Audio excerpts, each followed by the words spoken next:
Hey guys, Jeremiah with Roto-Fab here. In today's video, we will be covering installation of our Roto-Fab ZL1 cold air intake system. This system is a true bolt-in kit which requires absolutely no modification to your ZL1 or its components. Without a tune, you will enjoy increased horsepower as well as much more aggressive sound during acceleration, making the Roto-Fab an excellent choice for your first mod. For those of you planning additional engine mods, the Roto-Fab is still an excellent choice. We use a huge filter with a 6-inch inlet diameter. We have a generous size air box which effectively seals to the hood. By sealing to the hood, you get all the benefits of a lid with the added benefit of maximizing the airbox volume and space around the filter.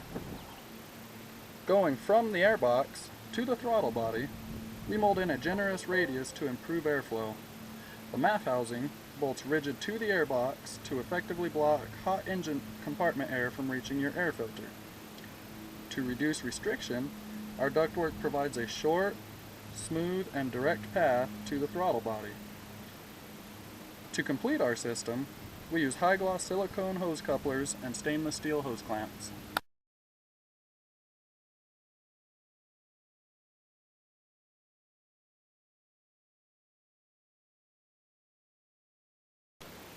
Okay, our first step is remove this line from the top of your breather canister. Do so, push the little lever clockwise with your finger and pull straight up. There's that little lever. Next, remove the clip connected to the MAF sensor, pull out the gray retainer, push the button on the bottom and slide it straight out. This is the locked position. There's unlocked. Okay, our next step is going to be to remove this gray retainer, which may require a pry tool or screwdriver on your car. After that, we're going to use our 10mm socket to remove these two nuts retaining the stock airbox. After you get those out, we'll switch to an 8mm socket, loosen the hose clamp, and free the hose from the throttle body. Okay, now that we have all that done, we're ready to remove our stock airbox assembly. To do that, you have to give it a little tug and a swift upward motion. At this point, using your pry tool or equivalent, we're ready to remove the loom holder retaining your ground wire. You're going to want to loop it over the stud and underneath the mounting bracket. This is a necessary step as it gives us enough travel to go around the end of the airbox. Using a 7mm socket, we're going to remove these two screws retaining your MAF sensor. Very carefully pull it straight out and set aside for later use. Okay, we're going to cover two very important steps here, so please listen closely. First, install your stock screws back into your airbox as they will not be used on our Roto-Fab intake system.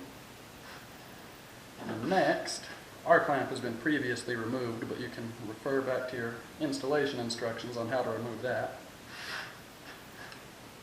That, use your pocket screwdriver. Create a little gap there so you can slide some dish soap in there. And work that back and forth. And be very careful not to use this as a pry point or to hit it on your airbox because it will snap off.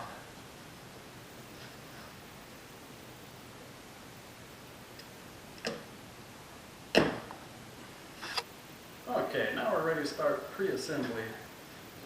Take your MAF housing, insert it into the airbox with your MAF block clocked as shown, and with the 5 supplied screws, you're going to start them all. Don't fully tighten them until all 5 are started. Now that we have our 5 screws tightened, connecting our MAF housing to the airbox, I went around twice just to double check that it was seated securely. We are ready to install our MAF sensor. The threaded holes will only go in one way, and there's an arrow indicating which way the air flows towards your motor. We're going to start both screws and tighten securely. Okay, now we're ready to install our edge seal. Notice this one has the 45-degree cut on the bottom. That goes towards the bottom of the airbox. Make sure it's seated securely.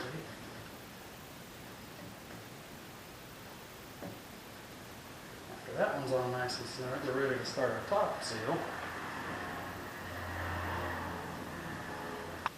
Okay, now we're ready to install our hump hose. First, you'll want to take one of your hose clamps, slide it over, and we're ready to slide the hump hose over. Make sure it goes all the way to the stop here. Now with your hose clamp clocked as shown, roughly in line with your map sensor, we're going to tighten it and be very careful not to over tighten and strip the clamp. Now we're ready to install our air filter onto our airbox assembly. This is very important. You're going to want to engage your air filter approximately 3/4 of an inch, parallel with this barb here, not parallel with the airbox. And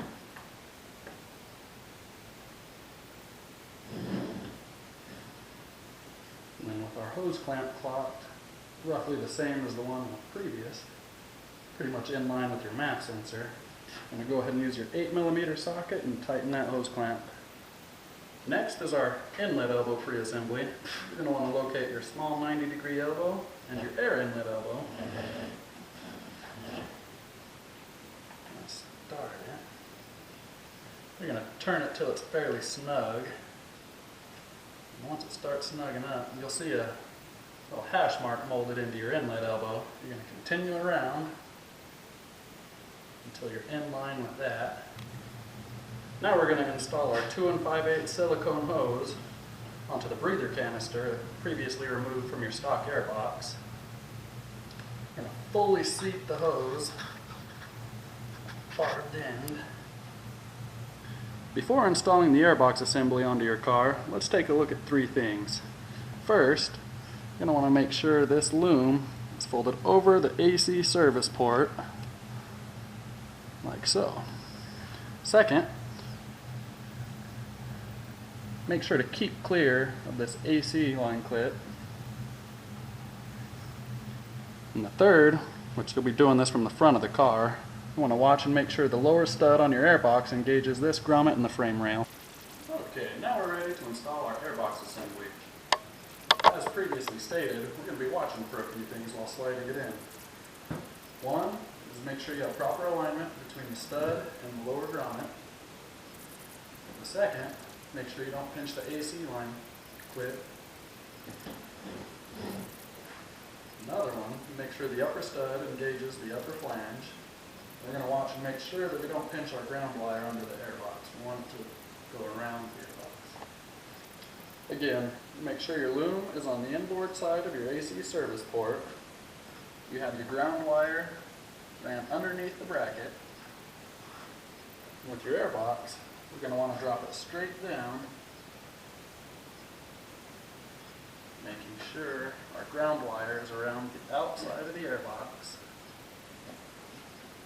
Standing at the front of the car, you can look down and make sure your stud is engaging the grommet. And before you fully seat it, double check and make sure you're not pinching the ear of the AC line clip. Now, using a 10mm socket and a supplied nut, make sure your airbox is fully seated and tightened securely. At this point, I like to plug in the mat. To do so, be sure the gray clip is in the open position. And with it pointed down, you're going to want to slide it till you hear a click. And then you push in the gray lever. Our next step is to locate the step hose onto the throttle body. Taking one of your hose clamps, having it clocked as shown, slide it over roughly in the 7 o'clock position so you can access it with your ratchet. And you're going to want to tighten securely. Now we're ready to begin installation of your inlet elbow. Taking your remaining 2 hose clamps, make sure they're clocked as the ones previously installed. Slide them over the hose. Now with your elbow, ensure that the fitting is facing downward. We're going to engage it into the hump hose. And twist it into the bottom of the step hose. At this point, a pry tool may be necessary.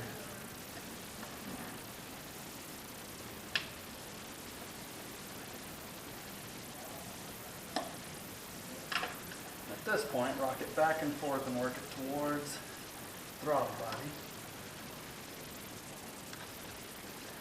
And then we're going to want to tighten our remaining two hose clamps securely. And this is very important. When you're tightening your hose clamps, be sure that you see silicone on the outside of the hose clamp, as it may slide off. Okay, now that our hose clamps are tightened securely, it's a good time to check the outer edges. I'll make sure you see silicone all the way around top and bottom. After that's done, we're ready to install our breather canister. You want to make sure the barb is facing up and insert the silicone hose into the small 90-degree elbow on your inlet elbow. Make sure it's seated fully. And we're ready for the connector on the top of the breather canister. You're going to want to slide it straight down until you hear it click. And if you haven't already done so, be sure to plug in your MAP sensor connector. Once again, you want to go straight on until you hear it click. Now let's take a second to double check all our connections. We're going to want to check all 4 of our hose clamps. Make sure everything's tight. Check your breather canister connections, your mass airflow sensor, and our air filter connection. After you make sure everything is tight, installation of your ZL1 intake is complete. Thank you for taking the time to watch our video. For other ZL1 specific items by Roto-Fab, be sure to visit us at rotofab.com. That's roto-fab.com.